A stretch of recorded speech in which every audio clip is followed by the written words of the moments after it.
অনুরাগের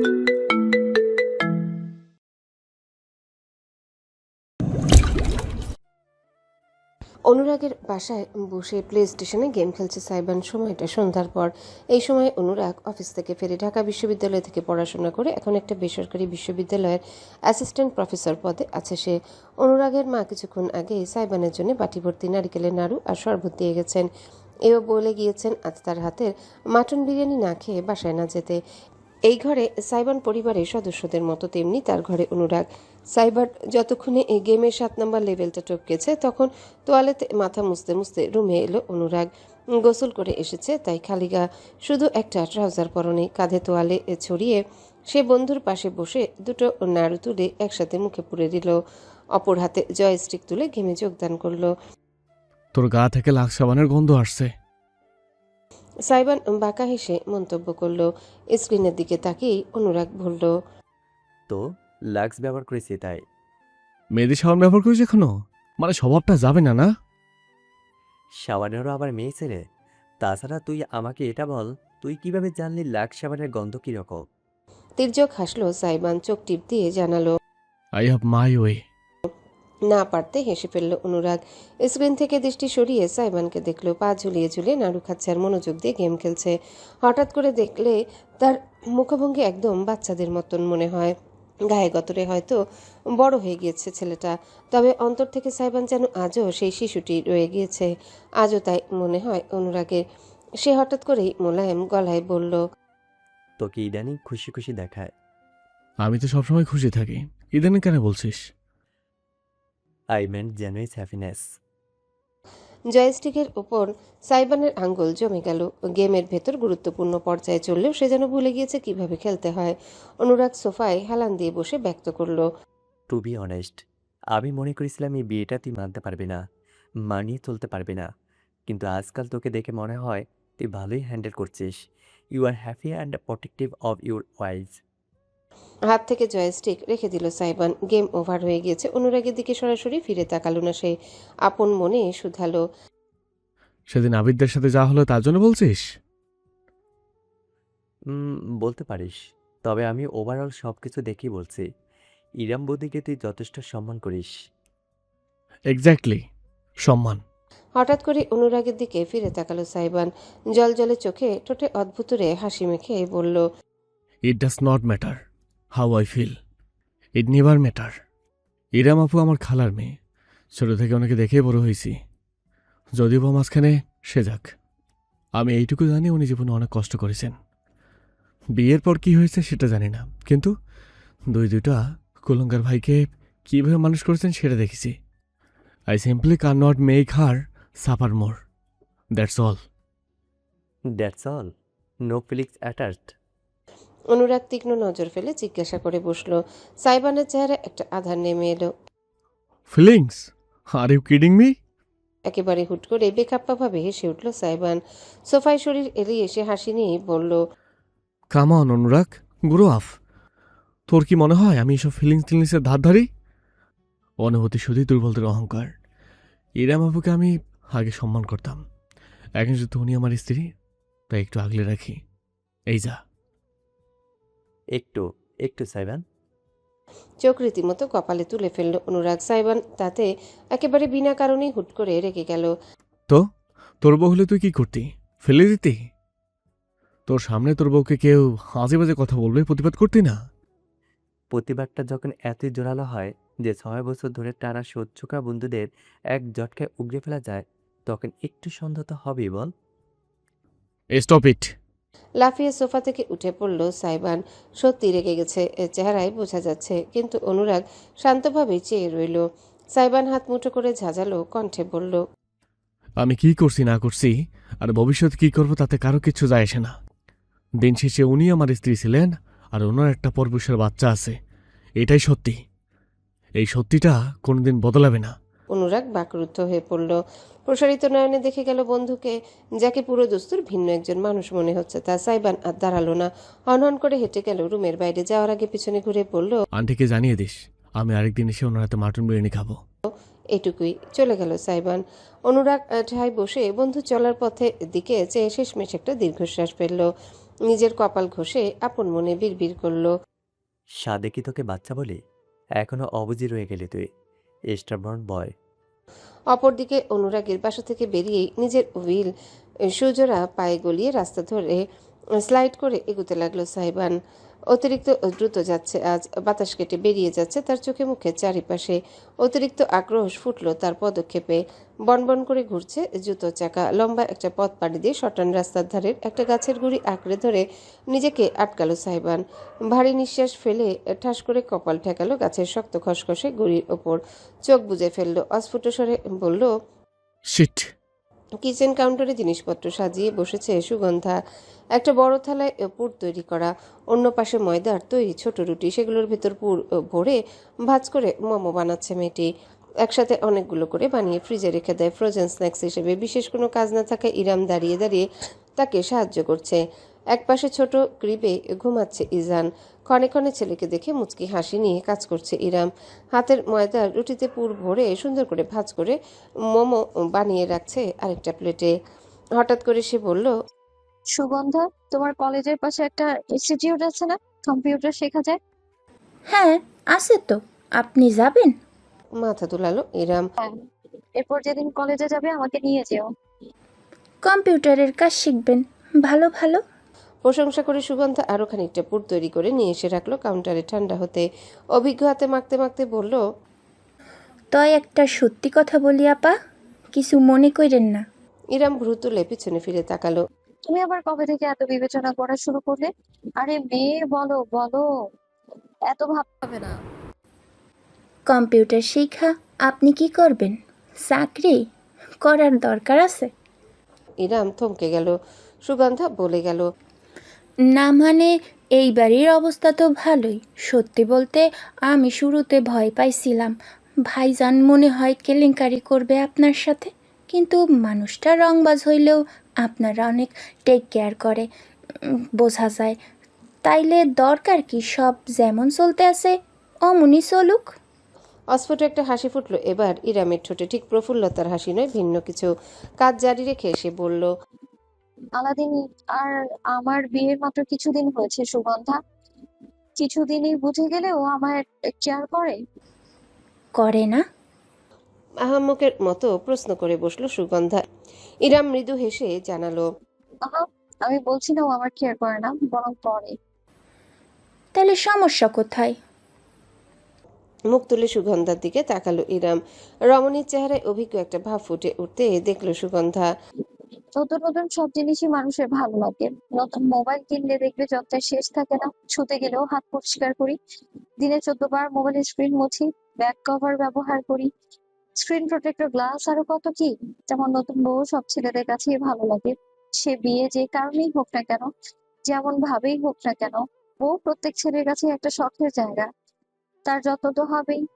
যা, মোবাইল আর বউ এক হইল? এবার খানিক শব্দ করেই হাসলো ইরাম। বেশ মিষ্টি একটা খিলখিল ধ্বনি। হাতের বানানো মোমোটা রেখে নতুন একটা হাতে নিতে নিতে সে হঠাৎ শুধিয়ে বসলো। তোমার বয়স কত সুগন্ধা? সামনের মাসে 21 হবে। আর আমার 32। সুগন্ধা চোখ পিটপিট করলো। ইরাম সরাসরি কিছু না বললো। একজন মেয়ে হিসেবে তার বুঝতে বাকি রইল না সে কিসের কথা বলছে। তার মানে জড়বস্তু আর জীবন্ত বউ এক? সুগন্ধার প্রশ্নে ইরাম মাথা ঝাঁকালো। পরিণতি এক। মানুষের মনটাই এমন সুগন্ধা, সময়ের সাথে সাথে অনুভূতি ফিকে হয়ে আসে। আজ যে তোমাকে ভালোবেসেছে বলছে, তোমার জন্য পৃথিবী জ্বালিয়ে পুড়িয়ে দেবে, ঠিক 5 বছর পরেই সে তোমায় দেখেও পাশ কাটিয়ে যাবে অচেনা মানুষের মতো। জগৎটাই এমন, পুরাতন জিনিসের কদর করে কয়জন? আপনি একেবারে দার্শনিকদের লেভেলে কথা বলেন আপা। আপনার কথা শুই না এখন আমার পুরুষ মানুষের উপর দিয়ে বিশ্বাস করতে ইচ্ছা হইতাছে না। বিশ্বাস কেন করবে না? একটা সম্পর্কের ভিত্তি বিশ্বাস, সেটা তো করতেই হবে। তবে মনে রেখো, মুখ তুলে সুগন্ধার মনোযোগী দৃষ্টির পানে চেয়ে ইরাম বলল।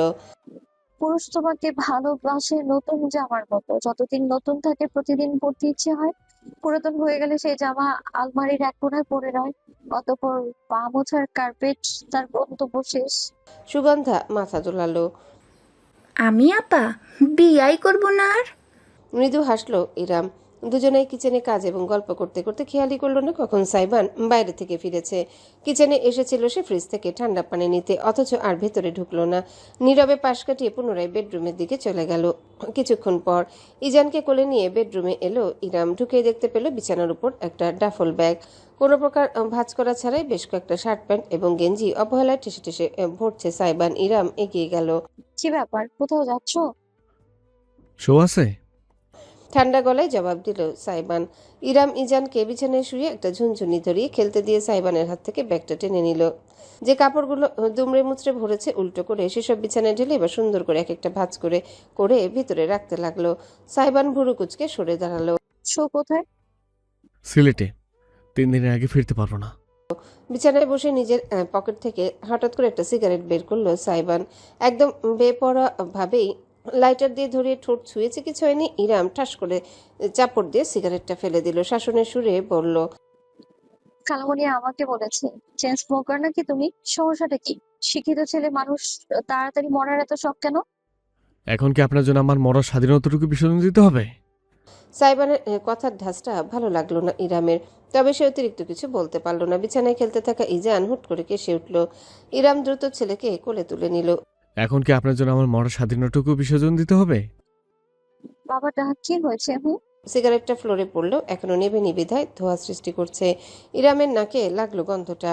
ইজান নিশ্চয়ই তামাকে ধোঁয়াটা সহ্য করতে পারছে না। দ্রুত উঠে গিয়ে রুমের বারান্দার দরজাটা খুলে দিল ইরাম। মুক্ত প্রাকৃতিক বাতাস ঢুকতে লাগলো ভেতরে হু হু করে। সাইবান দৃশ্যটা খেয়াল করে নিজের পা দিয়ে সিগারেটটা পিষে নিভিয়ে ফেললো। অতঃপর তুলে ময়লার ঝুড়িতে ফেলে দিয়ে রুমে স্প্রে তুলে নিঃশব্দে স্প্রে করে দিল আশেপাশে।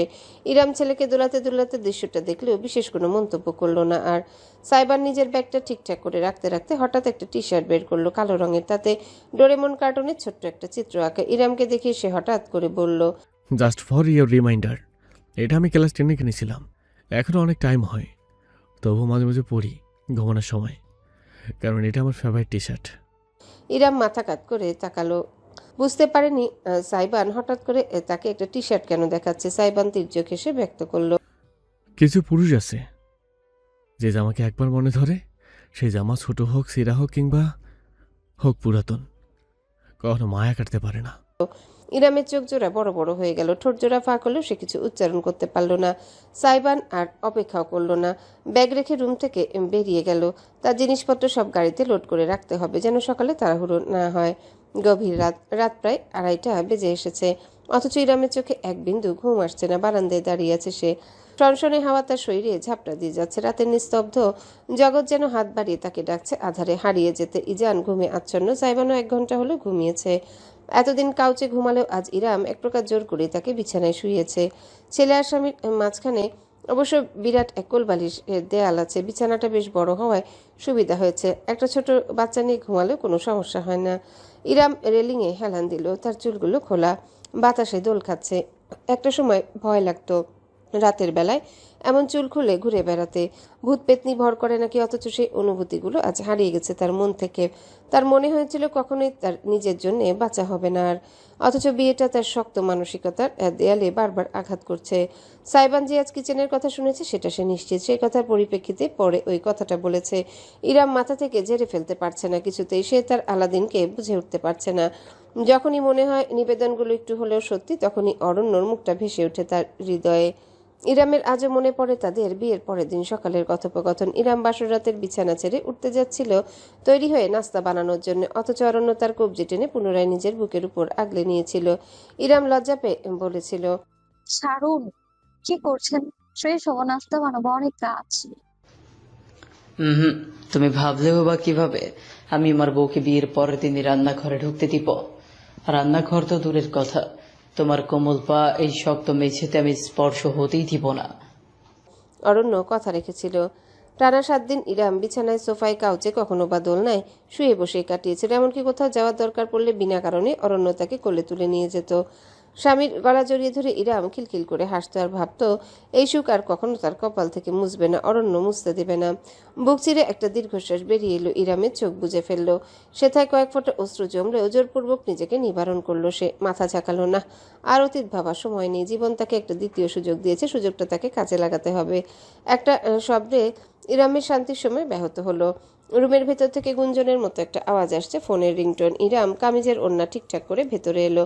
নাইট স্ট্যান্ডে রাখা সাইবানের ফোন বাজছে, অথচ ছেলেটার খবর নেই। বেঘরে ঘুমোচ্ছে। ঘুমের ঘরে কোলবালিশের কাছে এসে ঘেঁষেছে একেবারে। এপাশে থাকা ইজানের ছোট্ট ডান হাতটা তার কপালের উপর পড়ে আছে। বাপ ছেলে কখন কিলবিল করে একে অপরের কাছে পৌঁছেছে কে জানে। সাইবান হুঁশে থাকলে এক্ষুনি চিৎকার চেঁচামেচি শুরু করতে ভেবে ইরাম মনে মনে খানিক হেসে তারপর এগুলো। নাইট স্ট্যান্ড থেকে সাইবানের ফোনটা হাতে নিতে তার ভ্রু কুঞ্চিত হলো। কলার আইডিতে ভাসছে একটা পরিচিত নাম, তিতলি বেব। ইরামের বুকে একটা খচখচ অনুভূতি হলো। আজকালকার ছেলেমেয়েরা এমনিতেই বেব শব্দটা কোনো উদ্দেশ্য ছাড়াই ব্যবহার করে। এটা সে জেনেছে সামিয়ার সাথে বসে একটা বাংলা নাটক দেখে। জোর করে নিজের মন সামলে ইরাম হাত বাড়িয়ে সাইবানকে ডাকলো। আলাদিন, আলাদিন, তোমার ফোন। প্রথমটায় মোড়ামুড়ি করেও উঠল না সাইবান। শেষমেশ যখন চোখ খুলল তখন ঝটকা দিয়ে নিজের কপাল থেকে ইজানের হাতটা সরিয়ে দিয়ে খেকিয়ে উঠল। কিরে ভাই, বাপের কপালে বদয়া দিচ্ছিস? শকুনের দয়া গরু মরে না, তোর আম্মাজান শেখায়নি? ইরাম হুট করেই নিজের একটা আঙ্গুল সাইবানের ঠোঁটে চেপে ধরল। ঘুমাচ্ছে, আসতে। সাইবার নিজের জায়গায় জমে গেল। ঘুম জড়ানো চোখে চেয়ে রইল ইরামের দিকে। হলদেটে মৃদু আলোয় রমণীর চেহারা তার বুকে অদ্ভুত একটা ঝড় তুলল যেন। ঠোঁটের উপর নরম আঙ্গুলটার ছোঁয়া তাকে মাতাল করে ফেলেছে। শরীরে সবটুকু শক্তির প্রয়োজন হলো সেই আঙ্গুলটা একটা গাঢ় চুমু দেওয়া থেকে নিজেকে নিবারণে। সাইবানের গোলাটে দৃষ্টি এবং ফোলা মুখখানি দেখে বিব্রত ইরাম দ্রুত নিজের হাত সরিয়ে নিল, এগিয়ে দিল ফোন।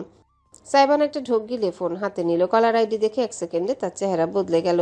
ফোনটা রিসিভ করে বিছানা ছেড়ে উঠে গেল। সে সোজা বারান্দায় চলে গেল। ইরাম সেদিকে চেয়ে রইল। অতঃপর বিছানায় বসে ইজানকে ঠিকঠাক করে শুইয়ে রাখলো। ক্ষণে ক্ষণে তার চোখ না চাইতেও চলে গেল বারান্দার দিকে। 2 মিনিট বাদেই ফিরে এলো সাইবান, রীতিমতো রুদ্রমূর্তি হয়ে। ইরামকে কোনো জবাবদিহি না করে ক্লজেট থেকে জ্যাকেট বের করে গায়ে জড়ালো। চুলে আঙ্গুল চালিয়ে ঠিকঠাক করে ওয়ালেট আর গাড়ির চাবি পকেটে ভরলো। ঘড়ির দিকে তাকালো ইরাম, প্রায় 3টা বাজছে। এত রাতে কোথায় যাচ্ছ? কাজ আছে, কখন ফিরবো জানি না। এইটুকুই। বিশেষ ব্যাখ্যা ছাড়াই সাইবান ভারী বুট জুতো পায়ে গলিয়ে হনহন করে ঝড়গতিতে হেঁটে বেরিয়ে গেল রুমের বাইরে। ইরাম বসে থাকলো বিছানায় হতবিহ্বল হয়ে। একটা মাত্র ফোন কলের প্রয়োজন ছিল এত রাতে সাইবানকে ঘরের বাইরে টেনে নিতে। এই বিষয়টা ছাড়া হাজার চাইতেও আর কিছুই ভাবতে পারল না ইরাম। শেষ রাতের দিকে মাত্র 2 থেকে 3 ঘন্টার মতো সময় ইরাম ঘুমাতে পেরেছে। 8টার দিকে উঠে ফ্রেশ হয়ে নিচে চলে এসেছে। সুগন্ধার আজ থেকে ইনকোর্স পরীক্ষা, তাই আজ সকালের নাস্তা চা সে সামলাবে বলে রেখেছে। সামিয়া হয়তো উঠে গিয়েছেন, তার রুমের বাতি জ্বলছে। হাসপাতালের জন্য তৈরি হচ্ছেন খুব সম্ভবত। সারিকা একটু দেরিতে উঠে নাস্তাটা একাই করে। সকলের জন্য চুলায় চায়ের জন্য দুধ বসে ইরাম আগে থেকে প্রস্তুত করে রাখা ব্রেড ফলমূল সব টেবিলে নিয়ে সাজিয়ে রাখলো। সাইবান এখনো ফেরেনি। বারংবার না চাইতেও সে সদর দরজার দিকে তাকাচ্ছে। চা যখন প্রায় ফুটে এসেছে তখনই ঘটনাটা ঘটলো। পায়ের শব্দ শুনল ইরাম। সাইবান ফিরেছে ভেবে সে দ্রুত কিচেন থেকে বেরিয়ে এলো, অথচ মুখোমুখি হলো একদম ভিন্ন আর অপ্রত্যাশিত একটা দৃশ্যের। সুঠাম কাঠামোর অধিকারী 6 ফুট দীর্ঘদেহী বয়স্ক পুরুষ, দণ্ডায়মান, থমথমে পাথুরে চেহারা, মুখ জুড়ে হালকা খোঁচা খোঁচা সাদা দাড়ি, চুলে রূপালির আস্তরণ, ধূসর স্যুট প্যান্ট পরনে, বাম হাতে চকচকে সোনালি ঘড়ি, সেই হাতে একটা লাগেজ ধরে রাখা, ভ্রু জোড়া সদা কুঞ্চিত। চেহারা দেখতে মনে হবে বিনা কারণে জীবনের উপর বিরক্ত তিনি।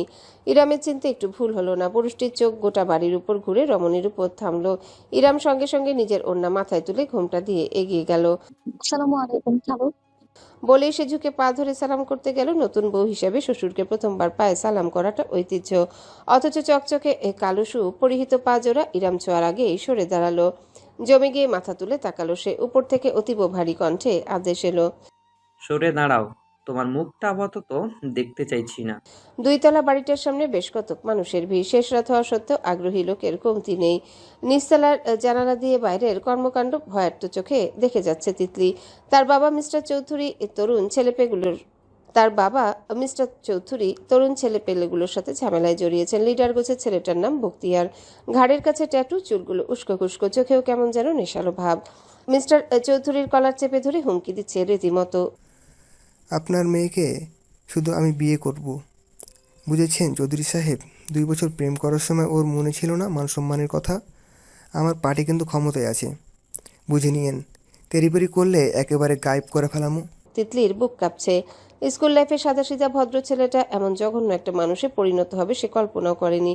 প্রেম বলে যেটা চালিয়ে দিচ্ছে সেটা ঠিক প্রেমও ছিল না। তিতলি একটুখানি পাত্তা দিত, এই যা। সাইবান আসার পর থেকে তার জীবনটাই বদলে গিয়েছে। অন্য কারোর সঙ্গে প্রেম করার প্রশ্নই আসে না। তিতলির মা মেয়ের পাশে দাঁড়িয়ে দোয়া দুরুদ পড়তে শুরু করে দিয়েছেন। এমন সময় দুটো বাইক এসে থামলো তিতলিদের বাড়ির সামনে। লাফিয়ে নামলো আফনান, নীরব আর অনুরাগ। দ্বিতীয় চিন্তা ছাড়াই প্রত্যেকে ছুটে এসে ভিড়ের মাঝে ঢুকে পড়ল। ছেলেদের মধ্যে হট্টগোল বেঁধে গেল। অনুরাগ মাঝখানে দাঁড়িয়ে মিস্টার চৌধুরীকে আড়াল করে বলল, এক্সকিউজ মি, এটা কোন ধরনের অসভ্যতা? রাত বিরাতে এক ভদ্র বাড়িতে এসে ভদ্রলোক দিয়ে বিরক্ত করছেন কেন? পুলিশকে জানাতে বাধ্য হব কিন্তু। অনুরাগের কথায় বক্তিয়ার ভীষণ চটে গেল। প্রতিদ্বন্দ্বিতা আশা করেনি সে। নিজের একটা হাত তুলে দ্বিধা ছাড়াই শটান অনুরাগকে থাপড় দিয়ে বসলো সে। আতকে উঠল সবাই। ইউ স্কান্ডাল! নীরব খেকিয়ে উঠে বক্তিয়ারকে পেছন থেকে ঘুষি দিতে যাচ্ছিল, তবে দলের অন্য দুটো ছেলে নীরবকে চাপটে ধরে ফেললো। অনুরাগ ভালোই ব্যথা পেয়েছে, মুখের ভেতর রক্তের নোনতা স্বাদ টের পাচ্ছে এখন। মিস্টার চৌধুরী অনুরাগকে ধরে ফেললেন, আর্তনাদ করে বললেন, তোমাদের সমস্যাটা কি? সাধারণ মানুষকেই পাও শুধু জ্বালাতন করতে? সাধারণ? আপনার কাছে যে টাকার বস্তা আছে বাইর করেন। এত টাকা পোকাও খেয়ে শেষ করতে পারবে না। এলাকার উন্নতির জন্য লাখ পাঁচেক দিতে সমস্যা কি? টাকা দিবেন নাকি মেয়ে দিবেন আপনার ব্যাপার। কুটিল হাসি মেখে বলল বক্তিয়ার। পরক্ষণে চোখ ঘুরিয়ে তাকালো বাড়ির ভেতরে দাঁড়ানো তিতলির দিকে। কেঁপে উঠল মেয়েটা। বাঁকা হাসলো বক্তিয়ার। অশ্লীলভাবে ঠোঁট চাটল সে। তবে তার সুখ দীর্ঘক্ষণ স্থায়ী হলো না। হঠাৎ করে পেছন থেকে একটা গুরু গম্ভীর আওয়াজ ভেসে এলো, থোবরা বরাবর বাংলাদেশের মানচিত্র বসিয়ে দিতে চাই, নিবেই? বক্তিয়ার ভীষণ অবাক হয়ে ঘুরে তাকিয়েছে কি তাকায়নি। তার চোয়াল বরাবর প্রচণ্ড শক্তিতে একটা ঘুষি আছড়ে পড়ল, এতটাই জোরে যে বক্তিয়ারের শরীর ছিটকে পড়ল মাটিতে। মনে হলো চোয়ালের হাড় বুঝি নড়ে গিয়েছে। তার দলের ছেলেরা আটকে উঠে ঝট করে সামনে তাকালো। আবছায়া লাইটের আলোর প্রতিফলনে ভেসে উঠল ছায়ামূর্তিটি। সুঠাম শরীরের অধিকারী, জ্যাকেট পরে থাকলেও শক্তিশালী বাহু স্পষ্ট বোঝা যাচ্ছে। সুদর্শন তীক্ষ্ণ চেহারায় জানত হিংস্রতা। ব্রু পিয়ার্সিং চিকচিক করছে অশনি সংকেতের মতন। দণ্ডায়মান সাইবান আলাদিন। কোন শালা তুই? বক্তিয়ার ব্যথায় কুকিয়ে চিৎকার করে উঠল। Call me daddy. তির্যক হেসে ঝাঁঝালো কণ্ঠে জবাব দিল সাইবান। তার নয়নজোড়া ক্ষিপ্তভাবে চারিপাশ পর্যবেক্ষণ করলো। অনুরাগের ফুলে উঠতে থাকা গাল, আতঙ্কিত মিস্টার চৌধুরী আর সবশেষে জলজলে দৃষ্টিতে আশা নিয়ে তাকিয়ে থাকা তিতলি। সাইবানের সঙ্গে চোখাচোখি হতে মেয়েটা দৌড়ে বাড়ির বাইরে চলে এলো। সাইবান অবশ্য নাটক দেখতে দাঁড়িয়ে থাকলো না। তিতলিদের বাড়ির পাশেই নতুন কিছু জিনিস তৈরির কাজ চলছিল। হনহন করে এগিয়ে গিয়ে সেখানে পড়ে থাকা একটা চেলা কাঠ হাতে তুলে নিল সাইবান। মিস্টার চৌধুরী ভড়কে গেলেন এই ছেলের এমন রুদ্ররূপ দেখে। বাবা আস্তে আস্তে, মারামারির কি দরকার? চাঁদাবাজ আর ইপটিজারদের জন্য মায়ের ওপর কোনো কথা নেই, আপনি সরুন আঙ্কেল। বক্তিয়ার কোনো মতে উঠে দাঁড়িয়েছে কি দাঁড়ায়নি। সাইবান শটান কাটটা দিয়ে জোরালো আঘাত এনে বসলো ছেলেটার পাঁজর বরাবর। মুহূর্তে গন্ডগোল বেঁধে গেল। আফনান, নীরব, অনুরাগ এরাও আর বসে রইল না। আশেপাশে যে যা হাতে পেয়েছে সেটা নিয়ে চড়াও হলো। ধস্তাধস্তির মাঝে বক্তিয়ারের কলার ধরে টানতে টানতে বাড়ির সিঁড়ির কাছে নিয়ে গেল সাইবান। ঠিক তিতলির পায়ের সামনে বান্দাকে উপর করে ফেলে পিঠের উপর পা দিয়ে চেপে ধরলো। এক হাতে চালাকাঠ ধরে রেখে শাসালো, আমি যা যা বলবো বাঁচতে চাইলে তাইতে রিপিট করবি, বল। আম্মাজান আমাকে মাফ করে দিন। আমি আর জীবনেও আপনাকে কোন নজরে তাকাবো না। যদি তাকাই তাহলে আমি কুত্তার পা চাটি, বল। বক্তিয়ার জোর করে ঠোঁটে ঠোঁট চেপে রেখেছে। অপমানে টকটকে হয়ে গিয়েছে সম্পূর্ণ। সাইবান আরো জোরে চেপে ধরল তাকে। বলবি নাকি উদাম কেলানি খাবি? ড্রিম থেরাপি শুধু তোর পার্টির বস্তিগুলো না, আমি দিতে জানি। আম্মা চান। বলতে বাধ্য হলো বক্তিয়ার। বাঁকা হাসি ফুটলো সাইবানের ঠোঁটে। সে শিখিয়ে দিল, আম্মাজান আমাকে মাফ করে দিন। আম্মা যান, আমাকে মাফ করে দিন। আমি দুধ খাওয়া বাচ্চাটি হয়ে যাব। মেয়ে দেখলে আস্তাক ফেললে পড়তে পড়তে উল্টা দিকে দৌড় দিবি। আমি দুধ খাওয়াও? শুনতে শুনতে বুকে দু বাহু বেঁধে বেশ উপভোগ করে গেল তিতলি। বক্তিয়ার ছাড়া পেলেও টানা 7টা মর্মান্তিক বাক্য উচ্চারণ করার পরে আশেপাশের লোকজন দাঁড়িয়ে দাঁড়িয়ে মজা নিল। অনেকে আবার ভিডিও করে রাখলো। সব শেষে উঠে পড়ে টলতে টলতে যখন সে নিজের দলের ছেলেদের কাঁধে ভর দিয়ে বাড়ির বাইরের দিকে এগোলো, তখন পিছনে তাকে সাইবানের সঙ্গে দৃষ্টি মেলালো। চেলাকাঠটা কাঁধে টিকে বান্দা এক হাতে সিগারেট জ্বালিয়ে ঠোঁটে পুড়ে রেখেছে। ভ্রু কুচকে তীব্র অসহনীয় এক দৃষ্টিতে বক্তিয়ারের দিকে তাকালো সে। তোকে আমি দেখে নেব। দাঁত কিরমির করে উচ্চারণ করলো বক্তিয়ার। সাইবান খিলখিল করে হেসে উঠে ঠোঁট থেকে সিগারেট সরিয়ে বলে উঠল, তুই কি রাত কানা? এখন দেখতে পাচ্ছিস না? আফনান, নীরব একযোগে অট্টহাসিতে ফেটে পড়ল। অনুরাগ অবধি হাসতে গিয়ে নিজের ব্যথা পাওয়া গালটা চেপে ধরল। অপমানের চূড়ান্ত পর্যায়ে পেরিয়ে যাওয়ায় বক্তিয়ার আর দাঁড়িয়ে থাকতে পারল না। খুঁড়িয়ে খুঁড়িয়ে হেঁটে বেরিয়ে গেল গেটের বাইরে। অনুসরণে তার সাঙ্গপাঙ্গ। চারিপাশ শুনশান হয়ে পড়তে তিতলি ছুটে এসে সাইবানকে জাপটে ধরল। থ্যাঙ্কস দোস্ত।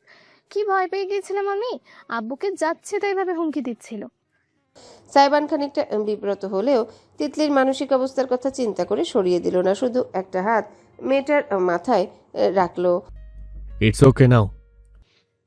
তোমাদের সবাইকে যে আমি কি বলে ধন্যবাদ দেব। বলতে বলতে মিস্টার চৌধুরী সিঁড়ির উপরই বসে পড়লেন। অনুরাগ তাকে ধরল। মিসেস চৌধুরীও ছুটে এলেন। এদের জ্বালায় বাঁচি না আর।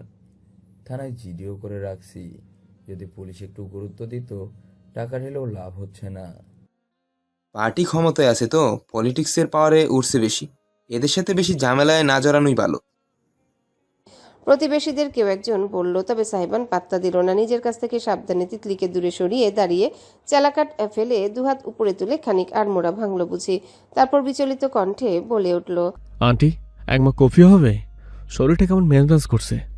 মিসেস চৌধুরী এত চিন্তার মাঝেও না পারতে হেসে ফেললেন। দ্রুত বাড়ির ভেতর যেতে যেতে বললেন, অবশ্যই তোমরা সবাই ভিতরে আসো।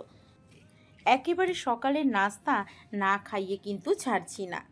আজকে সকালের নাস্তার টেবিল জুড়ে গুরুগম্ভীর পরিবেশ বিদ্যমান। শুধু প্লেট চামচের টুংটাং শব্দ ছাড়া দ্বিতীয় কোনো রাই নেই। কারো মুখে নীরব অস্থির, রীতিমতো দম বন্ধ করা একটা অবস্থা। সবাইকে নাস্তা বেড়ে দেওয়ার দায়িত্ব পালনের পাশাপাশি আর চোখে মানুষটাকে দেখে যাচ্ছে ইরাম। AKM আহমদউদ্দিন সাইবান সারিকার বাবা, সামিয়ার স্বামী এবং ইরামের খালু পেশায় একজন ব্যবসায়ী। ঠিক কিসের ব্যবসা সেটা ইরামের বিস্তারিত জানা নেই। এই মানুষটার সম্পর্কে জ্ঞান তার ভীষণই কম। শূন্য বললেও ভুল হবে না। কারো সাথে মিশুক নন। ছোটবেলার স্মৃতি হাতড়েও এই লোকটার বিশেষ উপস্থিতি ইরাম মনে করতে পারছে না। আমি আলু ভাজি খাই না। কবে থেকে আলু ভাজি তোমার পছন্দ নাস্তা? আজকের থেকে আর পছন্দের নেই। গলা খাকারি দিয়ে ইরাম বলল, আপনাকে তাহলে ডিম পোচ করে দিয়ে খাবো। 2 মিনিট একটু বসুন। হাত তুলে ইরামকে থামিয়ে দিলেন আহমদ।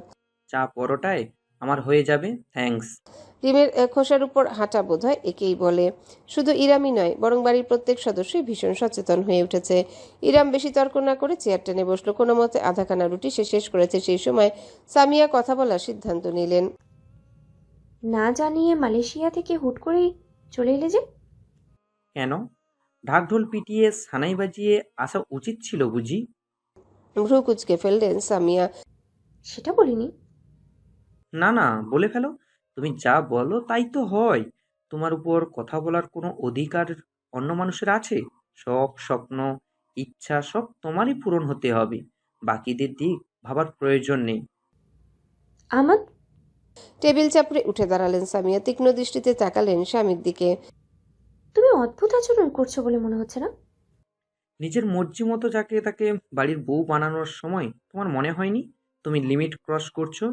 আহমেদের কণ্ঠ শান্ত, অথচ তার কথার মাঝে অদ্ভুত একটা তেজ আছে। উপেক্ষা করা অসম্ভব। সারিকা নিজের বাবা মায়ের উত্তপ্ত ক্রোধের মাঝে একটুখানি শীতল হাওয়া হতে চাইল।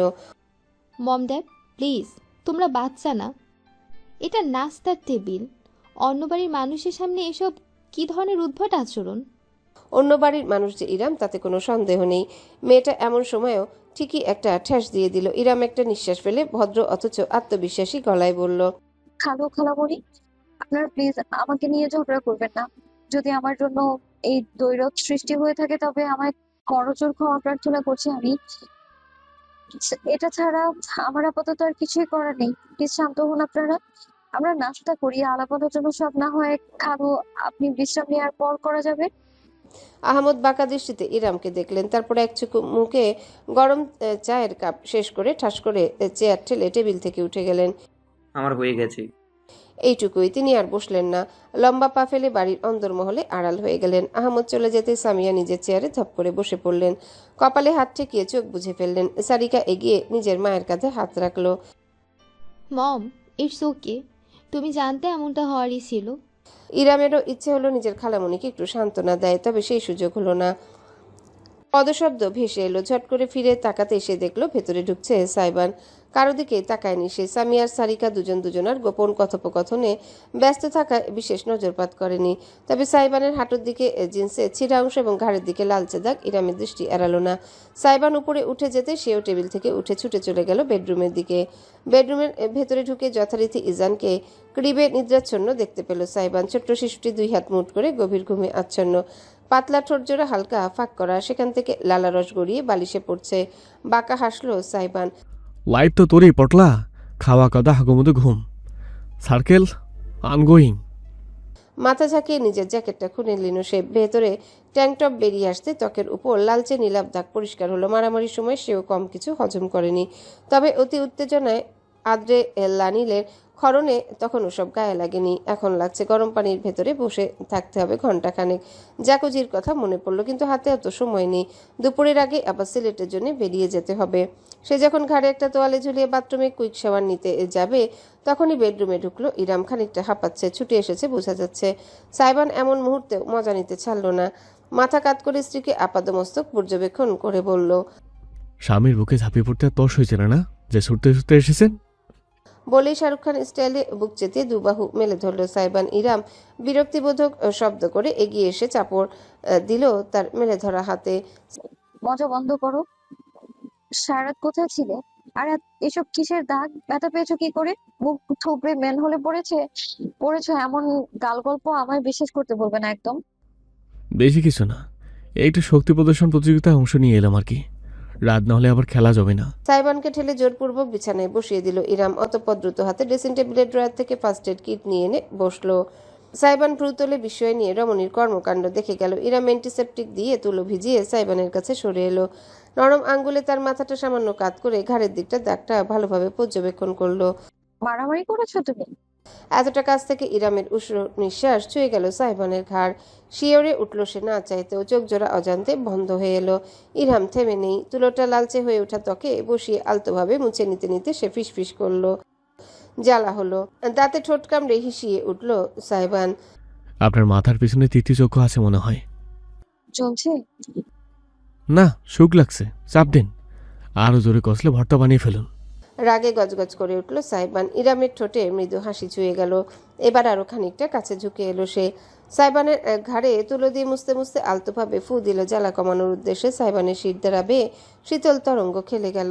মনে হলো ব্রেনের ভিতরে নিউরনে শর্ট সার্কিট হয়ে গেছে। শরীরের সর্বশক্তি সে নিজেকে নিবারণ করলো ইরামকে ছোঁয়া থেকে। দুহাত টেনে ধরল বিছানার চাদর ভীষণ নিয়ন্ত্রণে। ইরামের অবশ্য এত কিছু খেয়াল নেই, সে এক মনে নিজের কাজ করছে। ঘাট থেকে সাইবানের বুকের দিকটা নেমে এলো সে। ট্যাঙ্ক টপের চিকন স্ট্র্যাপটা শক্তিশালী কাঁধের উপর থেকে সামান্য নামিয়ে উন্মুক্ত করলো ত্বক। হাটের উপরের দিকটায় নীলাভ একটা ছাপ। এবার সত্যি রাগ হলো ইরামের। দ্বিতীয়বার তুলা ভেজাতে ভেজাতে সে বলল, এসব আমার একদমই পছন্দ না আলাদিন। ভদ্র ঘরের ভদ্র ছেলেরা এমনটা করে না। সারা রাত বাইরে কাটানোর বিষয়টা না হয় আমি বাদ দিলাম, তবে নিজের এই অবস্থা করার মানেটা কি? অদ্ভুতুরে হাসলো সাইবান। কেন? আমার জন্য আপনার কষ্ট হচ্ছে বুঝি? ইরাম ঠোঁট ফুলিয়ে বলল। তেমন কোনো চিন্তা না করে অজান্তে তুলা খানিকটা জোরে চেপে ফু দিয়ে বলে উঠল, হাজবেন্ডের জন্য চিন্তা করা বারণ বুঝি? Mother fucker. অস্ফুট একটা অশ্রাব্য শব্দ বেরিয়ে এলো সাইবানের ঠোঁট গলে। ইরাম বুঝতেও পারল না কি ঘটছে। নিজের কোমরে একটা হ্যাঁচকা টান খেলো। তার শরীরটা আছড়ে পড়লো বিছানার উপর। গায়ের ওড়নাটা একপাশে ছড়িয়ে পড়লো। খোপা খুলে চুলগুলো নদীর স্রোতের ন্যায় মেলে গেল চারিপাশে। সাইবানের ভারী ও শক্তিশালী পুরুষালী শরীরটা তার উপর উঠে এলো। ডান হাতে লম্বাটে আঙ্গুলগুলো জড়িয়ে গেল ইরামের গ্রীবা দেশ জুড়ে। শীতল স্পর্শে কেঁপে উঠল ইরাম। পা দুটো ছটফট করে উঠতে সাইবানের হাঁটু চাপ দিয়ে আটকে ফেলল তাকে। অবাক নয়নে চেয়ে রইল ইরাম নিজের উপর ঝুঁকে থাকা মুখটার দিকে। হলদেটে ত্বক কেমন রক্তাভ হয়ে উঠেছে। কালো ও চোখ দুটোই ঝিলিক খেলে যাচ্ছে। ঠোঁট জোড়া হালকা ফাঁক হয়ে আছে। ভারী নিঃশ্বাস ফেলছে। চুলগুলো কপালে ছড়িয়ে পড়েছে। সাইবান আরো কাছে ঝুঁকে আসতে ইরামের কপাল ছুঁয়ে গেল চুলের গোছা। শক্তভাবে চোখ বুজে ফেলল রমণী। কেন তা নিজেও বলতে পারবে না। সাইবান অত্যন্ত মোহ নিয়ে তার মুখটা দেখলো। ইরামের নাকে ছোট্ট একটা নোসপিন জলজল করছে। বস্তুত এত কেন টানছে বোঝার আগে সাইবান ঝুঁকে সেই নোসপিনের উপর নিজের ঠোঁট ছুঁয়ে দিল। ইরাম হালকা ঝটকা দিয়ে উঠল, অথচ নড়তে পারল না। তার গলায় সাইবানের হাত আরেকটু শক্ত হয়ে চেপে বসলো। দীর্ঘ এক নিঃশ্বাস ফেলে ইরাম জলজলে চোখ মেলে তাকাতে সাইবানের দৃষ্টি মোকাবেলা করতে হলো তাকে। তার গলার চাপটা বাড়িয়ে মুখটা একটুখানি উপরে তুলে নাকে নাক ছুঁয়ে দিয়ে সাইবান ফিসফিস করলো, কল মি হাজবেন্ড এগেন। আর আমি আপনাকে পৃথিবীতে বসিয়ে চাঁদ তারা ঘুরিয়ে নিয়ে আনবো। এমন পিচাসকে জাগাবেন না যাকে পরে সইতে পারবেন না। মাই প্রেসিয়াস। আলাদিন, মাঝে মাঝে তুমি এমন ভাবে কথা বলো যে আমার মনে হয়। ইরাম নিজের কথাটা শেষ করতে পারল না। শব্দগুলো দ্বিধান্বিত হয়ে গলার ভেতর আটকে গিয়েছে। উদ্ভ্রান্ত দৃষ্টিতে সে দেখছে তার উপর ঝুঁকে থাকা সাইবানকে। তার আধো বুলি শুনে সাইবান তার গলার পাশের পাশ বরাবর আলতো আঙ্গুলে চাপ দিয়ে ফিসফিস করলো, কি মনে হয়? যে তুমি। আমি তুমি আমায় We are. জমে গেল সাইবান আর ইরাম উভয়ে। ক্রিবে শুয়ে থাকা ইজান একেবারে হঠাৎ করে চিৎকার দিয়ে কেঁদে উঠেছে। ছোট্ট হাত পা ছুড়ে এমনভাবে নাটকীয় ভঙ্গিতে কান্নাকাটি করছে যেন কষ্টে বুকটা ফেটে যাচ্ছে তার। ইরামের মাতৃ মস্তিষ্ক সজাগ হয়ে উঠল। ধাক্কা দিয়ে সাইবানকে নিজের উপর থেকে সরিয়ে ছুটে গেল সে সন্তানের কাছে। দ্রুত ইজানের ছটফট করতে থাকা শরীরটাকে নিজের বুকে তুলে নিয়ে দোলাতে লাগলো। এই যে বাবাটা, এই যে আম্মু, এখানে কান্না কেন হো? ক্ষুধা পেয়েছে তোমার? পেটু ভরেনি? সাইবান কয়েক সেকেন্ড উপর হয়ে বিছানায় পড়ে রইল। তার হাতটা এখনো চাদর আঁকড়ে ধরে রেখেছে, ঠিক যেখানে কয়েক সেকেন্ড আগ অব্দি ইরাম শুয়েছিল। চাদর মুঠ পাকিয়ে ফেলল সে। চোখ মুখ কুকুরে বিড়বিড় করে নিজেকে নিজে বোঝাতে লাগলো। কুল ডাউন, কুল ডাউন, কুল কুল কুল। পোটলাকে জালনা দিয়ে ছুরি ফেলানো যাবে না। পোটলা আবার উঠতে পারে না। মাথা ঠান্ডা, মাথা ঠান্ডা। তামান্না ভাটিয়া, তামান্না ভাটিয়া। মনে মনে জপতে লাগলো সাইবান। ইরাম ততক্ষণে ফিডারের দিকে হাত বাড়িয়েছে। সে পাম করে রেখেছিল, সেটা কোনোভাবে নিচের কিচেনে ফেলে এসেছে সকালের নাস্তা তৈরি করার সময়। নিজেকে নিজে মনে মনে খানিক অভিসম্পাত করে এখন ম্রিয়মান হয়ে আসা ইজানকে বিছানায় উপর হয়ে থাকা সাইবানের পাশে রাখলো সে। একটু দেখে রাখো, আমি নিচ থেকে ফিডার নিয়ে আসছি। এই 5 মিনিট। থ হয়ে রইল সাইবান।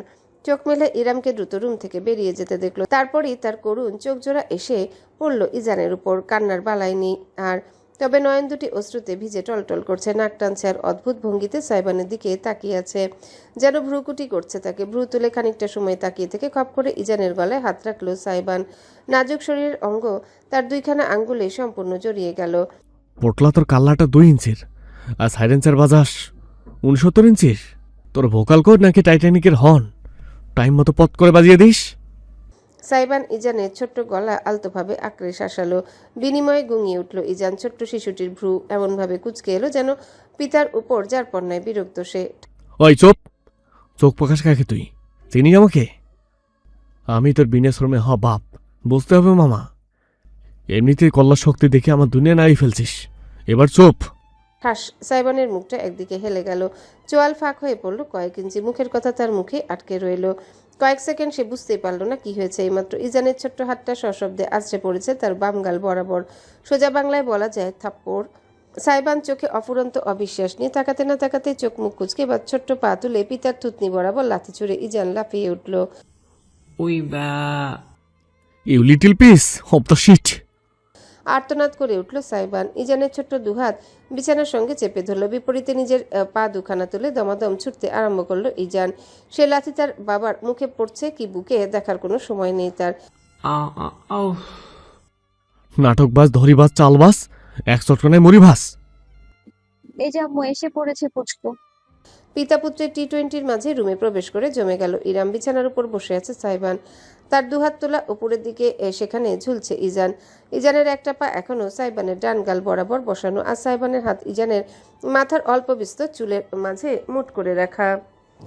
দুজনে থমকে গেল। ইরামের কণ্ঠস্বর শোনার সঙ্গে সঙ্গে ঘুরে তাকালো। ওই অবস্থায় ইরাম এই দৃশ্য দেখে হাসবে কি কাঁদবে ভুলে গেল। ড্যাব ড্যাব করে তাকিয়ে রইল শুধু। ইজানি সর্বপ্রথম নিজের আধা লাথিটা পূর্ণ করে সাইবানের গালে ঠেটিয়ে কেঁদে উঠল। আমি জানি। ইরাম ছুটে এসে ছেলেকে কোলে নিল। দ্রুত ফিডারটা মুখে দিয়ে দোলাতে লাগলো। ইজান শান্ত হয়ে এলো তৎক্ষণাৎ। চুপচুপ করে ভদ্র বাচ্চাটি হয়ে খাবারে মনোযোগ দিল। তখনও নিজের গাল চেপে ধরে রাখা সাইবান হাঁপাতে হাঁপাতে বলে উঠল, কি সাংঘাতিক! চেঙ্গিস খান নামটা ওয়েস্টার্ন না হলে এই পটলাকে দেওয়া অতি জরুরি হতো। শালা একটা ডিটেক্টর। এতক্ষণ না হাসলো, এবার আর হাসি রুখতে পারল না ইরাম। হাসতে হাসতে বলল, তোমাদের দুজনকে এক রুমে ছেড়ে দেওয়া আর বাঘে কুমিরে এক ঘাটে জল খাওয়া একই ব্যাপার দেখছি না?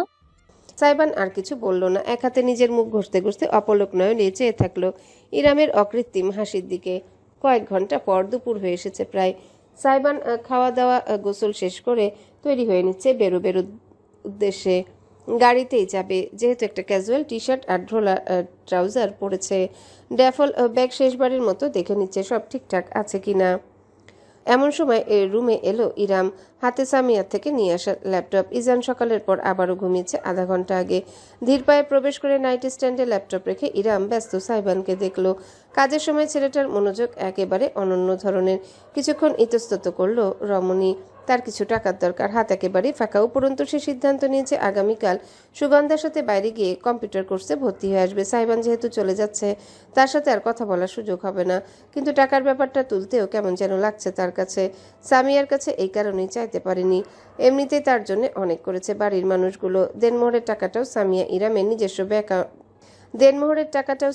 ইরামের নিজস্ব ব্যাংক অ্যাকাউন্টে রাখার ব্যবস্থা করে দিয়েছেন। ওটা নিয়ে ভবিষ্যতে কোনো পরিকল্পনা করবে ভাবছে ইরাম।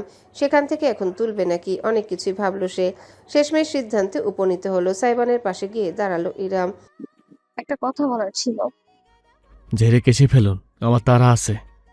নিজের কাজ করতে করতেই বলল সাইবান। ইরাম খুব বেশি সময় আর নষ্ট করলো না, বলে উঠল, আমার কিছু টাকার দরকার, একটা কম্পিউটার কোর্স করতে চাচ্ছি।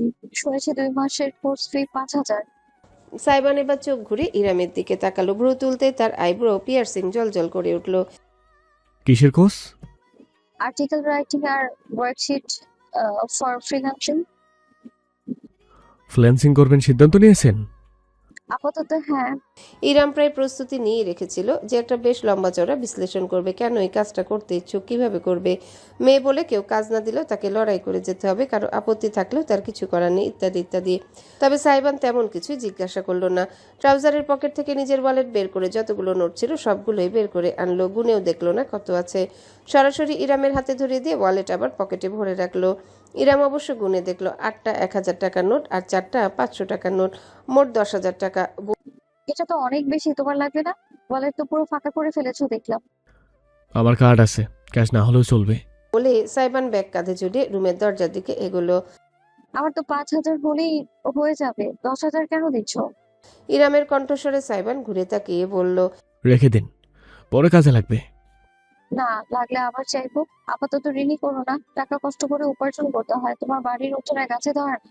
ইরাম এগুলো। বাকি 5,000 টাকা ফিরিয়ে দিতে গেল সাইবানের হাতে। সঙ্গে সঙ্গে তার হাতটা মুঠো করে চেপে ঝুঁকে এসে বান্দার তীর্যক হেসে জানালো, you better land to spend as fast as I earn. থমকে গিয়ে মুখ তুলে তাকালো রমণী। তার চেহারায় সাইবানের তপ্ত নিঃশ্বাস ছুঁয়ে গেল। ঠোঁটে লেগে থাকা হাসিটা দেখে ইরাম না চাইতেও একটা ঢোক গিলতে বাধ্য হলো। সাইবানের হাসিটা তাতে আরেকটু বিস্তৃত হলো। ইরামের বাহু বেয়ে তার হাতটা উঠে এলো কানের লতিতে। কিছু এলোমেলো চুলের গোছা সযত্নে কানের পিছনে গুজে দিল সে। তারপর মুখ নামিয়ে কানের কাছে আবেশ মাখা মৃদু কণ্ঠে বলল, পরের বার থেকে আমার কাছে টাকা চাইবেন না। এক্সট্রা ওয়ালেট কলেজের দ্বিতীয় ড্রয়ারে রাখা আছে। লক্ষ্মী বউয়ের মতো যা লাগবে নিয়ে খরচ করবেন। মাস শেষে ওটা ভর্তি করে রাখার দায়িত্ব আমার। ইরামের ঠোঁটজোড়া ফাঁক হয়ে রইল। সম্মোহিতের ন্যায় সে চেয়ে রইল সাইবানের দিকে। কেন যেন দৃষ্টি ফেরাতে পারল না নিজে। সাইবান তার চোখের দিকে তাকালো। তারপর কিভাবে যেন বিদায় জানাতে হয়? ওই ইরাম মুখ খুললেও কথা শেষ করতে পারল না। সাইবান তার চিবুকে আঙ্গুল জড়িয়ে মুখটা তুলে কপাল বরাবর নিজের ঠোঁট বসিয়ে দিল। তার ত্বকের মাঝে অস্ফুট স্বরে বলল, খুব জলদি চালাতে ফিরেতে চলে আসবো। Try not to miss me too much my precious. আর দাঁড়ালো না সাইবান। নিজের উষ্ণতাটুকু কেড়ে নিয়ে উল্টো ঘুরে রুমের বাইরে বেরিয়ে গেল। ইরাম তখনও নিজের জায়গায় দাঁড়িয়ে রইল বরফের মতো। অজান্তেই হাতে ধরে রাখা টাকায় তার আঙ্গুলগুলো সজোরে চেপে বসলো। সে ভুলেই গিয়েছিল অনুভূতি কিভাবে অনুভূত হয়। অথচ বহুদিন বাদে আজ তার উষ্ণ কিছু একটা ক্ষণিকের জন্য হারিয়ে ফেলার অনুভূতি কেন হচ্ছে সেটা তার বোঝাদার মস্তিষ্ক বুঝতে পারল না। পরদিন গতকাল সিলেটে শো করতে চলে গিয়েছে সাইবান। ইরাম আজ সকাল সকাল তৈরি হয়ে নিয়েছে। একটা হলুদ রঙের কামিজ আর সালোয়ার, ওড়নাটা পরিপাটি করে কাঁধের দুপাশে তুলে দেওয়া, চুলগুলো বেনুনি পাকিয়ে নিয়েছে। ইজানকে নিয়ে বেরোবে আজ, কারণ সামিয়া সারিকা কেউই বাড়িতে থাকবে না। সুগন্ধাও তার সাথেই যাচ্ছে। সে তো রেখে যাওয়ার প্রশ্নই আসে না। নাস্তা তৈরি হচ্ছে কিচেনে। ইরাম কিছুক্ষণ আগে সাহায্য করে এসেছে সুগন্ধাকে। মেয়েটা এখন গরম করে নিচ্ছে সবকিছু। কেউই এখনো নাস্তা টেবিলে আসেনি। সময়টা ব্যবহার করার কথা ভাবলো ইরাম। ল্যাপটপ নিয়ে বসে গেল। গতকাল থেকে একটা বিশেষ কাজ করবে বলে ভেবে রেখেছে, যেটা এতদিন করার কথা মাথায় আসেনি। সুগন্ধার থেকে টুকটাক খবর পেয়েছে সে। ইউটিউবে গিয়ে সার্চ দিল অ্যারাবিয়ান ডেজ। একটা চ্যানেল ভেসে উঠল, মিউজিক সম্পর্কিত সকল ভিডিও। বিভিন্ন আর্টিস্টিক এমপি, সাবস্ক্রাইবার সংখ্যা 1 লাখের কাছাকাছি প্রায়। একটা বেশ জনপ্রিয় ভিডিও আছে, প্রায় 10 মিলিয়ন ভিউ। 1 বছর আগে আপলোড করা হয়েছে। ইরাম ভিডিওটা দেখলো। ভাইরাল একটা গান। গত বছর টিভি চ্যানেলে আর এদিক সেদিক বেশ শোনা হয়েছে। মেট্রো রেলে শ্যুট করা হয়েছে। বেশ অ্যাস্থেটিক কায়দায় ভিডিওতে দেখানো ভবপুরের টাইপের ভ্রমণ পিপাসু এক ছেলে, সেখানে অভিনয় করেছে সাইবার নিজে, একটি তরুণী মেয়েও রয়েছে। তারুণ্যের প্রেম কাহিনী ধরনের মিউজিক ভিডিও। ইরাম ডেসক্রিপশনে গেল, সেখানে সিঙ্গার প্রোডাকশন ইত্যাদি ক্রেডিটের সঙ্গে লেখা। Music composer DJ Aladin. Saiban composer হিসেবেও কাজ করে এটা জানা ছিল না ইরামের।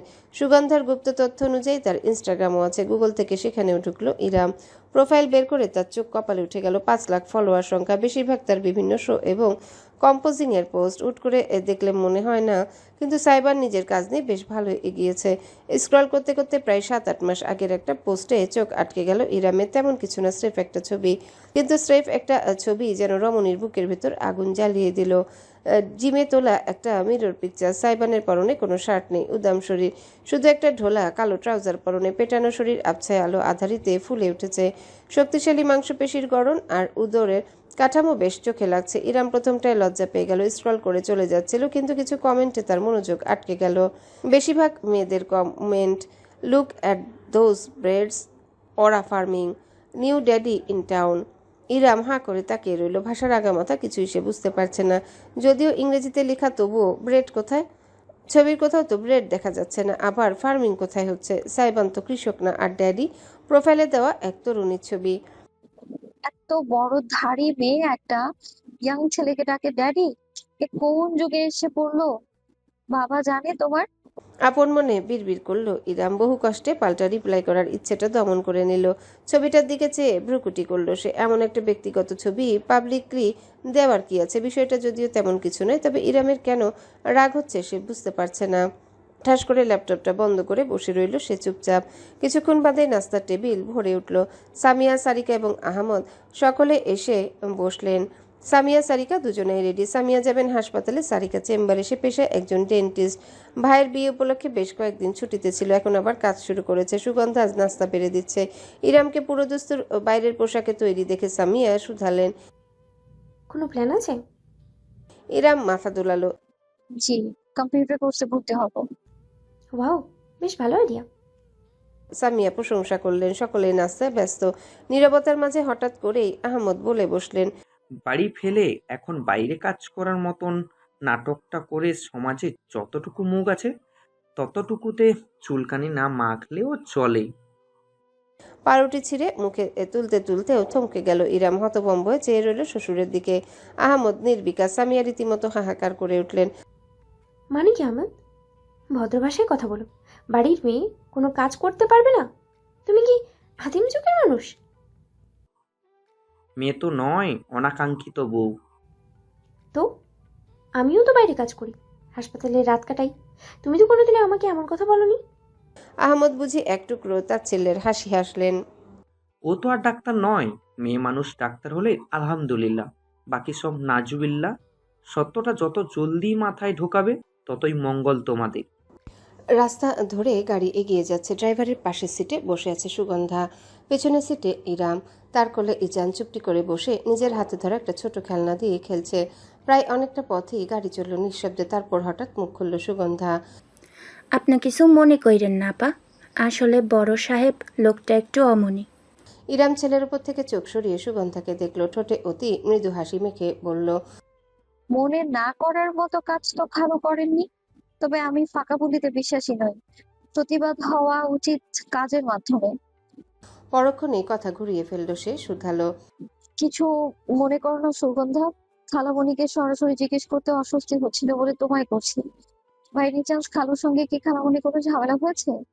সুগন্ধা প্রশ্ন শুনে চুপ করে রইল কিছুক্ষণ। তারপর লুকিং গ্লাসের দিকে তাকিয়ে ইরামের সঙ্গে দৃষ্টি মিলিয়ে জানালো, আপনি বাড়ির মানুষ, আজকে নাইলে কালকে এমনিই জানবেন। সত্যিটা হইল গিয়া আম্মাজান আর বড় সাহেবের সম্পর্কটা গত 2 বছর ধইরা ঢিলা দিয়া চলতেছে। আমি এত বেশি কিছু জানি না, কখনো আগ বাড়াইয়া জিজ্ঞাসা করতে চাই নাই, কিন্তু 1 বছর হইল বড় সাহেব বাড়িতে থাকেন না, আলাদা থাকে, ব্যবসার কাজে এদিক সেদিক, সেপারেশন টাইপ। কেন কি এত কিছু ঘাটি নাই? ভাইজান সারিকা আপাও কখনো এই বিষয় নিয়ে কথা বলতে ইচ্ছুক হয় নাই। ব্যাপারটা ধোঁয়াশা। ইরাম সব শুনে মাথা দুলালো, পাল্টা প্রশ্ন করলো না।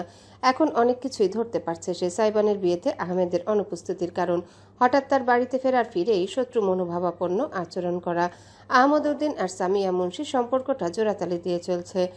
ভেতরে অনেক অজানা কাহিনী এবং কিন্তু থেকে গিয়েছে। দুজনের মাঝে মায়া ভালোবাসা নেই বললেই চলে।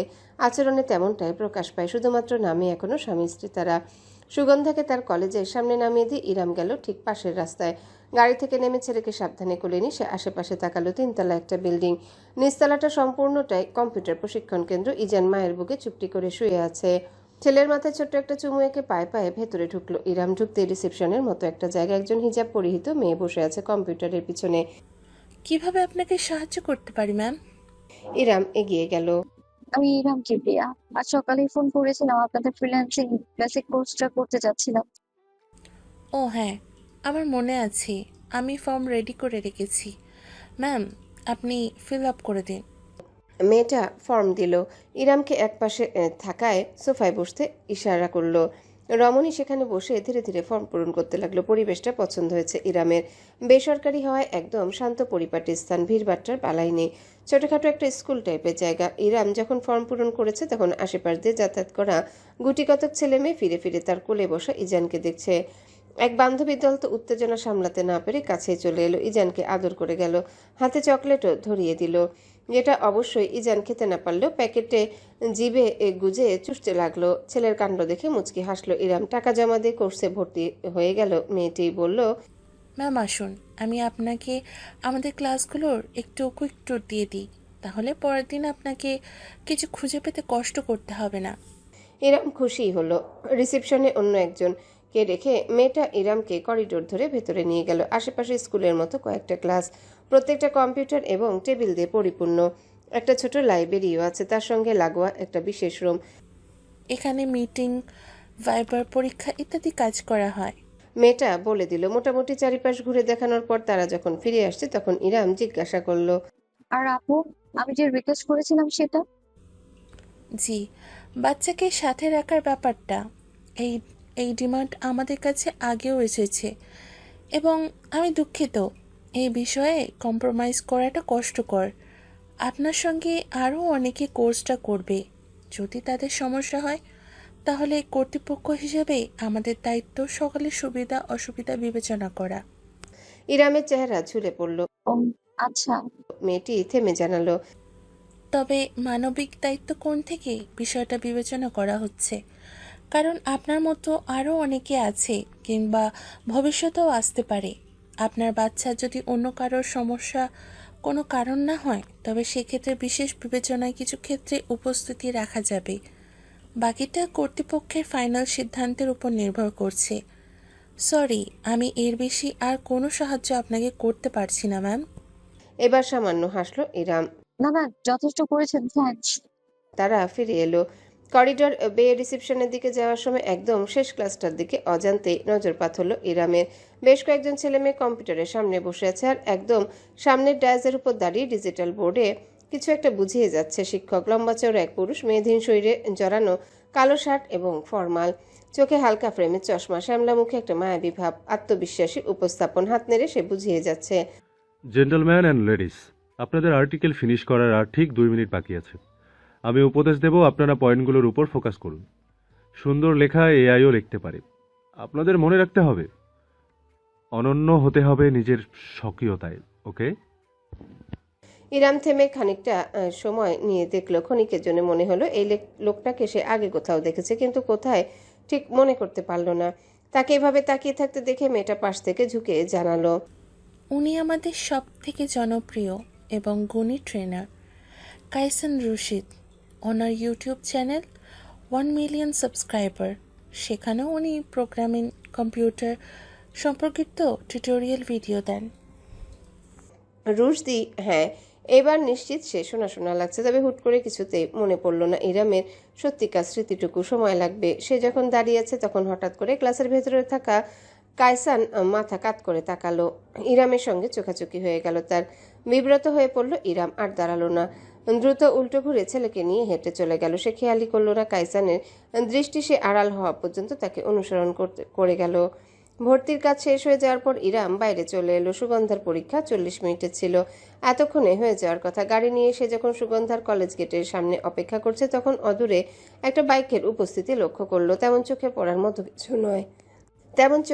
মতো কিছু নয়। ক্লাসিক লাল কালো হোন্ডা। সেখানে বসে আয়েশ করে বাদাম চিবুচ্ছে একটা ছেলে, আরেকটা ছেলে ঠিক পিছনে দাঁড়িয়ে সিগারেট টানছে।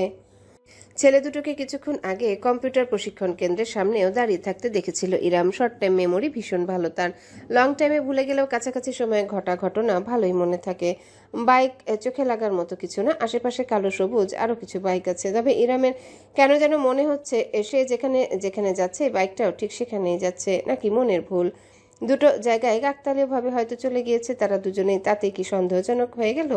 সুগন্ধা চলে আসে বিষয়টা নিয়ে আর ভাবার সুযোগ হলো না। তার বাড়ির দিকে যাওয়ার সময় বাইকটা ওখানেই থেকে গেল। অনুসরণ করলো না বিধায় ইরাম নিশ্চিত হলো সেই বেশি সন্দেহ করছিল। রাত প্রায় 2টা। সাইবানের শো এখন তুঙ্গে। সময় যতবারে তার সঙ্গে পাল্লা দিয়ে বাঁধন হারা হয় মানুষের আত্মা। লাল নীলবাতি ঝলমলে আলোর নিচে কন্ট্রোল প্যানেলে ঝুঁকে বিট ঠিক করছে সাইবান। এক হাতে হেডফোন ধরা কানের কাছে। শরীর দুলে যাচ্ছে তার মিউজিকের সাথে সাথে। ডান্স ফ্লোরে তরুণ তরুণী উচ্ছ্বাসের মতো। এদের দেখলে মনে হয় না জীবন নিয়ে বিন্দুমাত্র দুশ্চিন্তা আছে কারো। বেশ কতক রমণীত নাচতে নাচতে একেবারে সাইবানের কাছে ঘেঁষে এলো। Hey mister DJ, very handsome. Thanks. পাল্টা হেসে উত্তর করলো সাইবান। আরেকজন তো একেবারে গা ঘেঁষে এসে সেলফি তুলে নিয়ে আবেশিত গলায় শুধালো, আজকে শোয়ের পর ফ্রি আছেন? Wanna have a little drink with me later? Saiban নিজের বাম হাতটা তুলল। তার অনামিকায় একটা সিলভার আংটি জলজল করে উঠল। যদিও আংটিটা কোনো কারণ ছাড়াই আজ পরা হয়েছিল। সে আঙ্গুল দিয়ে সেদিকে নির্দেশ করে বলল, sorry my lady, I have my own lady too. How cute. আশেপাশের কিছু মেয়ে উৎসাহ দিয়ে চিৎকার করে উঠল। আবার অনেকে মুখ ফুলিয়েও বলল। সাইবান অবশ্য কারো দিকেই মনোযোগ দিল না। সে মাইক্রোফোনে চেঁচিয়ে উঠল, লেটস গো। তীব্র বিটে কেঁপে কেঁপে উঠতে লাগলো চারিপাশ। সবাই উল্লাসে ফেটে পড়ল। মিষ্টি একটা ঘ্রাণে ছেয়ে রইল পরিবেশ। প্রায় ঘেমে গিয়েছে সাইবান। তার উপর থেকে ব্লেজার খুলে শুধু জ্যাকেট পরে কাজে মনোযোগ দিল। কপালে চুলের গোছা লেপ্টে আছে তার। চিকচিক করছে আইব্রো পিয়ার্সিং। সকলে যখন মিউজিকের সঙ্গে প্রায় উন্মত্ত হয়ে উঠেছে তখনই একেবারে হঠাৎ করে গুঞ্জনের শব্দ ছেয়ে গেল চারিপাশে। প্রথমটায় কেউ বুঝতে পারল না কি হয়েছে। ডান্স ফ্লোরের মাঝখান বরাবর একটা ছেলে একটা ছেলের উপর চড়াও হয়েছে, নিচে ফেলে ঘুষি মারছে। আধারি খেলায় বিষয়টা স্পষ্ট নয়। সাইবান ভ্রুকুচকে তাকালো। মিউজিকের ভলিউম কমিয়ে এনে হাত তুলে টিমকে ইশারা করলো। লাল নীল ডিস্কো লাইট নিভে উজ্জ্বল বাতি জ্বলে উঠল। মুহূর্তে সবাই ছড়িয়ে ছিটিয়ে গেল। মারামারি হচ্ছে দুজন ছেলের মাঝে। সাইবান একটা দীর্ঘশ্বাস ফেললো। নতুন কিছু নয়। অ্যালকোহলের প্রভাবে হর হামেশায় এসো এর মাঝে এমন উদ্ভট কাণ্ডের মোকাবেলা তাকে করতে হয়। তুই আমার ওয়ালেট নিয়েছিস। আরে আমার বাপকে চিনিস তুই? তোর মতো 14টা পিসকে কিনে ফেলতে পারবো অনায়াসে, আর আমি কিনা তোর ওয়ালেট নেব? ক্রেজি। তাহলে আমার ওয়ালেট কোথায়, চোর কোথাকার? সিকিউরিটি ভিড় ঠেলে এগোতে এগোতে সাইবান এগিয়ে গেল। একটা মেয়ের গায়ে মোক্ষম ধাক্কা লেগেছে দুজনের মারামারির কারণে। মেয়েটাকে ধরে সে আস্তে করে পিছিয়ে নিরাপদ দূরত্বে রেখে দুটো ছেলের মাঝখান বরাবর দাঁড়ালো। ওকে নাও বয়েস, স্টপ ইট। দুজনের বাপের অনেক টাকা, না হলে এখানে ফুর্তি করতে আসতে না। সোসিল। ছেলে দুটো থতমত খেয়ে একে অপরের দিকে তাকালো। তারপর সাইবানকে দেখলো। আপনি মাঝখানে বাদ ছাড়ছেন কেন? বিষয়টা টাকা না, বিষয়টা হলো বিয়াদুবির। ওই শালা, তুই আমার ওয়ালেট নিলি কোন সাহসে? কতবার বলেছি নাইনি, আর শালা বলছি কাকে? মাদার যা, এবার আমিই নিয়েছি তোর ওয়ালেট।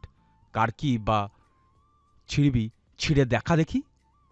দুজনে দুজনের দিকে আবারও তেড়ে গেল। মাঝখানে সাইবান স্যান্ডউইচ হয়ে গেল। একেবারে যাচ্ছে তাই অবস্থা। সিকিউরিটি এসে ঘিরে ফেললো। দুজনকে একে অপরের কাছ থেকে ছাড়াতে চেষ্টা করলো। অন্যরা চেঁচিয়ে বলছে, বাইরে বাইরে ফেলান দুটোকে, বদমাইশ। Yes, just throw them out please.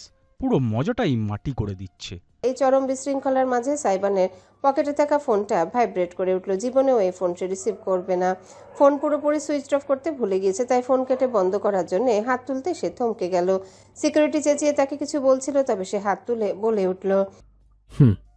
তারপর সকলের উদ্দেশ্যে রীতিমতো গলা ফাটিয়ে হুঙ্কার দিল, everyone shut the fuck up right now.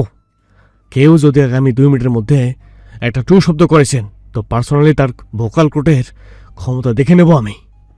তার কণ্ঠস্বরে অদ্ভুতরে একটা জাদুকরী ক্ষমতা ছিল বোধহয়। সিকিউরিটি চিৎকার চেঁচামেচি করতে থাকা মানুষ, এমনকি ঝগড়ার কারণ ছেলে দুটো অবধি জমে গেল। সাইবান সকলের মাঝখানে দাঁড়িয়ে ফোন রিসিভ করলো। Yes my precious. তার কণ্ঠস্বর এতটা নরম হয়ে উঠল যে আশেপাশের কেউ কোনো তালমিল না পেয়ে ড্যাব করে তাকিয়ে রইল। শুধু ফোনের ওপাশ থেকে ভেসে এলো ইরামের কণ্ঠস্বর। শো শেষ হয়নি? এই তো শেষের পথে। আপনি ঘুমোননি এখনো? খুব বেশি মিস করছেন হাজবেন্ডকে? হাজবেন্ড শব্দটাতে একটা আলাদাই জোর দিল সাইবান। তীর্যক হাসি ফুটলো তার ঠোঁটে। ইরাম কিছুক্ষণ চুপ করে থাকলো, তারপর বলল, তুমি অনেক টায়ার্ড বোঝা যাচ্ছে, কথাবার্তা কোনো ঠিক ঠিকানা নেই। আপনি এসে ঠিক করে দিতে পারেন, মাইন্ড করব না। হ্যালো বন্ধুরা, পরবর্তী পার্ট খুব তাড়াতাড়ি আসবে, তো সবাই অপেক্ষায় থাকো। আর চ্যানেলটি যারা এখনো সাবস্ক্রাইব করোনি তারা পরবর্তী পার্ট দেখার জন্য চ্যানেলটি সাবস্ক্রাইব করে রেখো।